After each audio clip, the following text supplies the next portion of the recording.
Everyone, and welcome to Tech Upskill channel.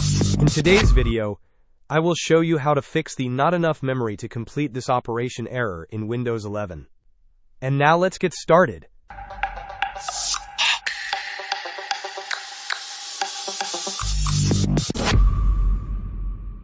To begin troubleshooting this memory error, we will start by performing a clean boot of your Windows 11 system. This process helps us identify if a third-party application or service is causing the conflict. First, open the Windows search bar by pressing the Windows key on your keyboard and typing System Configuration. Select the System Configuration application from the search results. In the System Configuration window, navigate to the Services tab.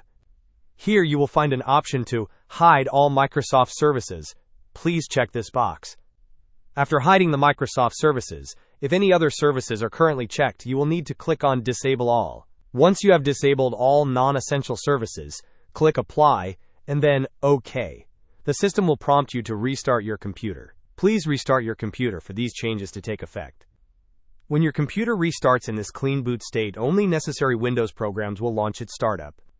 If you encounter the not enough memory to complete this operation error, even in this clean boot environment, it strongly indicates that your system is genuinely low on random access memory, or RAM.